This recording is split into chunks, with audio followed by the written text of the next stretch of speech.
سے نیچے ہوتے ہیں، لیکن عدالت میں، فن حدیث کے ساتھ شغف رکھنے میں درجہ اول کے روات کے بالکل ہم پلہ ہوتے ہیں۔ تو یہ روات کی ثقہ راویوں کی دو قسمیں، درجہ اول اور درجہ دوم۔ درجہ اول اور درجہ دوم کے روات عدالت ثقاہت میں بالکل یکساں اوصاف والے ہوتے ہیں، لیکن درجہ اول کے روات ضبط و اتقان میں اعلیٰ معیار پر ہوتے ہیں، درجہ دوم کے روات ان سے کم درجے کے ہوتے ہیں۔ اب یہ سمجھ لینا چاہیے کہ امام مسلم رحمۃ اللہ علیہ نے صحیح مسلم میں ضعیف راویوں کی کوئی روایت نہیں پیش کی ہے۔ ان تیسرے درجے کے جو روات ہیں ان کی کوئی روایت پیش نہیں کی، صرف ثقہ راویوں کی یہ جو دو قسمیں ہیں درجہ اول اور دوم، انہی کی روایتوں کو آپ نے پیش کیا ہے۔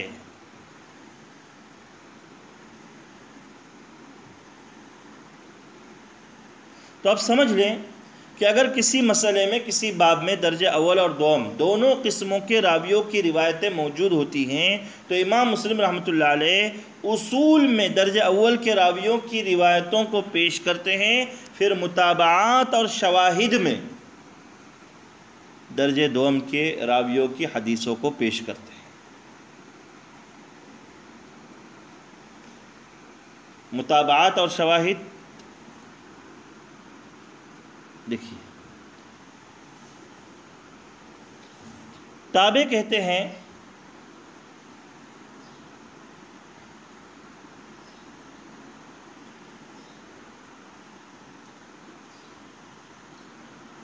کہ کسی راوی جو سند کے درمیان میں متفرد راوی ہو، اس کے ساتھ اگر اسناد حدیث میں موافقت پائی جائے تو اسے تابع کہتے ہیں، اسے کیا کہتے ہیں؟ تابع کہتے ہیں۔ اور شاہد وہ متن حدیث ہے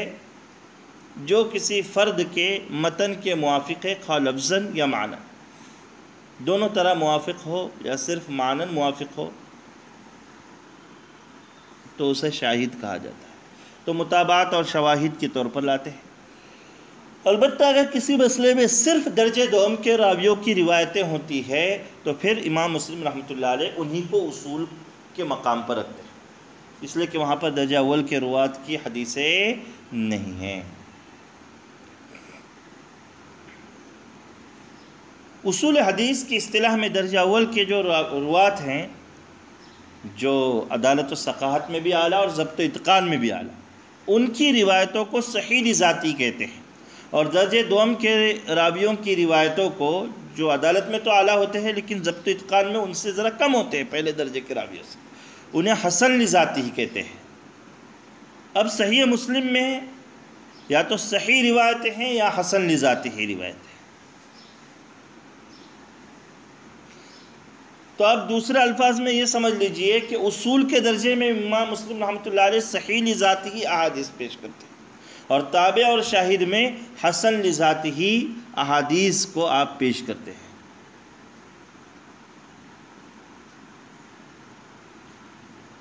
چونکہ صحیح کی اور حسن کی جو اصطلاحات ہے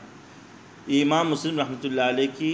یہ جامع صحیح مسند کی تصنیف کے بعد مقرر ہوئی، اس لیے آپ نے ان کو اس کا نام تو نہیں دیا لیکن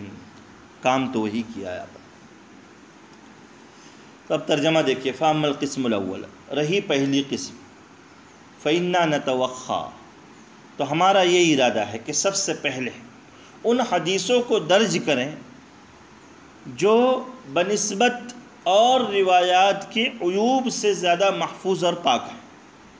ان نقدم الاخبار التي هي اسلم من العیوب من غیرها وانقى من ان يكون ناقلوها، بئی وجہ کہ اس وجہ سے کہ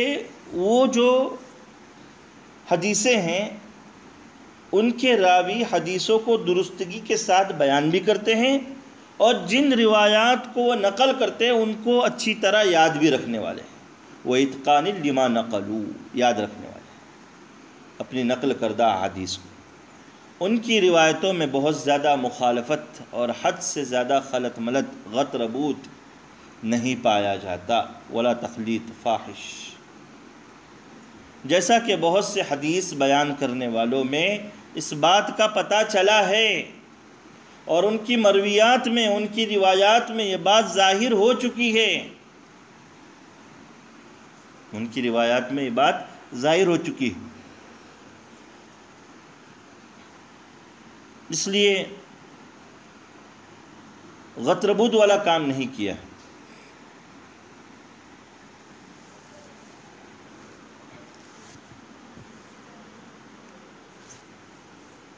تخلیط فاحش والا آپ نے کام نہیں کیا ہے کہ الفاظ خلط ملط ہو جائے، ایک حدیث دوسرے حدیث کے اندر بالکل گھل مل جائے کہ دونوں کی شناخت ہی آپس میں مل جائے، ایسا کام امام مسلم رحمۃ اللہ علیہ نے اپنی جامع صحیح میں نہیں کیا ہے۔ اگلا پیراگراف دیکھیں، فَإِذَا نَحْنُ تَقَصَّيْنَا اخبار هذا الصنف من الناس اتبعناها اخبارا يقع في اثناء اسانيدها بعض من ليس بالموصوف بالحفظ والاتقان فالصنف المتقدم قبلهم على انهم وان كانوا فيما وصفنا دونهم فان اسم الستر والصدق وطاعة العلم يشملهم كعطاء بن السائب ويزيد بن أبي زياد وليث بن أبي سليم وضرابك من حمال الآثار ونقال الأخبار۔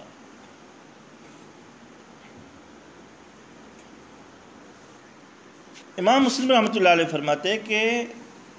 اس عبارت کا خلاصہ، چونکہ ثقہ راویوں کی جو درجہ بندی ہے اس کا معاملہ بہت ہی باریک مسئلہ ہے، اس لیے اس کو مثال دے دے کر آپ سمجھا رہے ہیں تفصیل سے۔ پہلے اجمالاً سمجھ لیا جائے کہ درجہ دوم کے راوی بھی عدالت اور صداقت اور علم حدیث کے ساتھ مناسبت میں، جیسے اب یہ بات آئی کہ درجہ اول کے راویوں کے بالکل برابر ہوتے ہیں، صرف حفظ و اتقان میں درجہ اول کے روات اعلیٰ ہوتے ہیں اور یہ ان سے کم درجے کے ہوتے ہیں، دوم درجے کے، احادیث کو یاد رکھنے میں، درستگی کے ساتھ بیان کرنے میں یہ ذرا کم ہوتے ہیں۔ جیسے آپ نے مثال دی، مثلا مشہور تابعی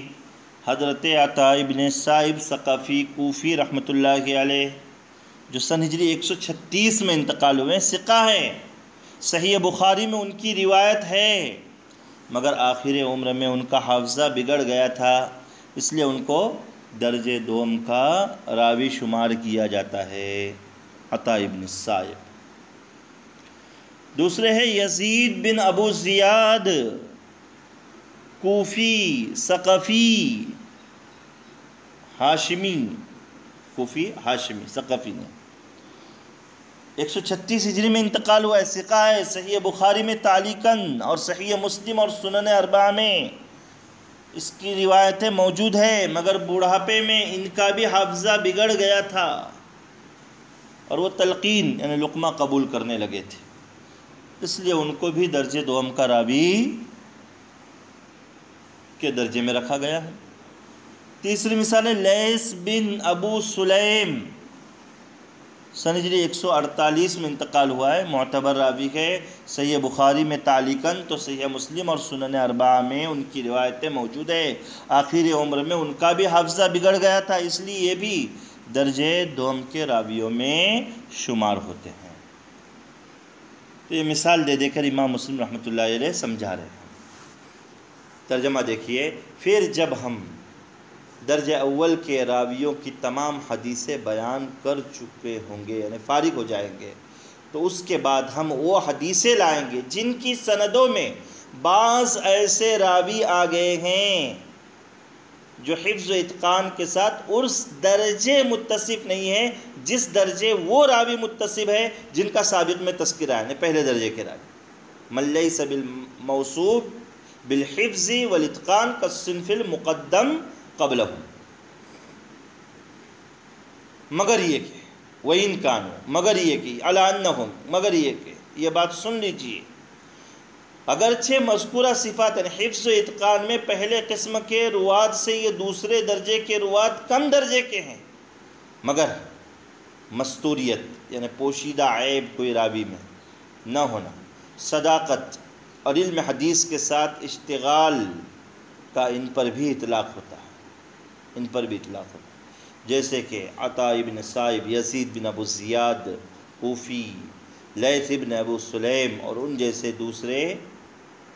احادیث کے جانکار اور روایتوں کو نقل کرنے والے لوگ جو ہیں ان کے اندر بھی یہ صفات پائی جاتی ہے۔ فَهُمْ وَإِنْ كَانُوا بِمَا وَصَفْنَا مِنَ الْعِلْمِ وَالسِّتْرِ عِنْدَ أَهْلِ الْعِلْمِ مَعْرُوفِينَ فَغَيْرُهُمْ مِنْ أَقْرَانِهِمْ مِمَّنْ عِنْدَهُمْ مَا ذَكَرْنَا مِنَ الْإِتْقَانِ وَالِاسْتِقَامَةِ فِي الرِّوَايَةِ يَفْضُلُونَهُمْ فِي الْحَالِ وَالْمَرْتَبَةِ لِأَنَّ هَذِهِ عِنْدَ أَهْلِ الْعِلْمِ دَرَجَةٌ رَفِيعَةٌ وَخَصْلَةٌ سَنِيَّةٌ۔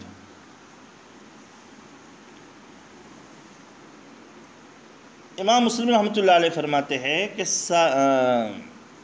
روات کی جو دو قسمیں ابھی کی گئی ہے ان کی مزید تفصیل کہتے ہیں کہ دیکھیے ہم نے حضرت عطا، حضرت یزید اور امام لیث کو درجے دوم کا راوی کہا ہے کیونکہ یہ حضرات اگرچہ محدثین کے نزدیک ثقہ ہیں، فن حدیث سے تعلق رکھنے والے ہیں، مگر حفظ و اتقان اور روایت کی درستگی میں ان کو وہ مقام حاصل نہیں ہے جو ان کے بعض دوسرے معاصر محدثین کو حاصل تھا۔ جیسے یہ درجے دوم کے روات ہو گئے 3 مثال کے ساتھ، اب درجے اول کے روات کی بھی آپ مثال دے رہے ہیں۔ مثلا حضرت منصور بن معتمر سلمی کوفی جو سن ہجری 132 میں انتقال ہوئے، ثقہ ہونے کے ساتھ ساتھ ثبت بھی گئے، یعنی حدیث کو نہایت مضبوط انداز میں بیان کرتے تھے، تدلیس کبھی نہیں کی انہوں نے، تدلیس نہیں کی۔ تدلیس بھی آپ نے پڑھی ہوگی، مصطلح حدیث میں تدلیس کسے کہتے ہیں، یعنی محدث کا حدیث کی روایت میں کسی راوی کا نام نہ لینا بلکہ اس سے اوپر کے راوی کا نام لینا اور الفاظ ایسا اختیار کرنا کہ جیسے اس نے خود سنا ہو، احتمال دے دے سنا، اسے تدلیس کہتے ہیں۔ یہ بھی ایک مرض ہے، پڑھا ہوگا آپ نے۔ اسی طرح امام اعمش سلیمان بن مہران کوفی سن ہجری 147 میں انتقال ہوا ہے، بہت متقی، پرہیزگار، ثقہ اور حافظ حدیث تھے، پہلے درجے کے راوی۔ اسماعیل بن ابو خالد یحلی 146 میں انتقال ہوا ہے، ثقہ ہونے کے ساتھ ساتھ روایت حدیث میں مضبوط تھے، ثبت تھے۔ یہ جو 3 روات کے نام لیا ابھی انہوں نے، محدث منصور، محدث اعمش اور محدث اسماعیل بن ابو خالد، یہ درجہ اول کے روات ہیں۔ ان 3 حضرات کو حفظ و اتقان اور روایت کی درستگی میں جو بلند مقام حاصل تھا وہ درجے دوم کے جو روات امام عطا وغیرہ گزرے ہیں، یزید اور لیث، ان کو حاصل نہیں، اور محدثین کے نزدیک یہی چیز روات میں فرق پیدا کرتی ہے اور ان کے درجات کو بلند رکھتی ہے۔ فرما رہے ہیں امام مسلم رحمۃ اللہ علیہ، ترجمہ دیکھیے، فَهُمْ وَإِنْ كَانُوا بِمَا وَصَفْنَا مِنَ الْعِلْمِ وَالسِّتْرِ،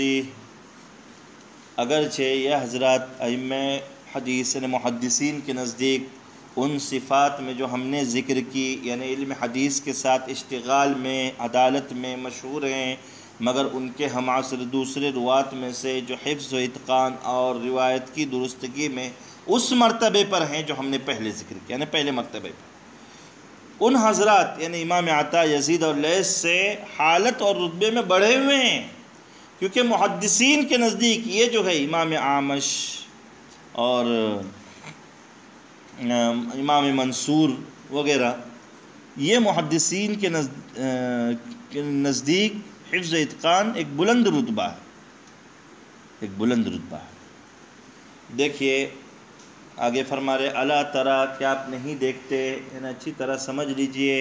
انک اذا وازنت هؤلاء الثلاثه الذين سميناهم عطاء ويزيدا وليثا، اگر آپ ان تین حضرات کا جن کا ہم نے درجہ دوم کے روات میں تذکرہ کیا، امام عطا، امام یزید اور امام لیث کا، ان کا اگر آپ مقابلہ کرو گے امام منصور بن معتمر، سلیمان اعمش اور اسماعیل بن ابی خالد سے، بمنصور بن المعتمر و سلیمان الاعمش و اسماعیل بن ابی خالد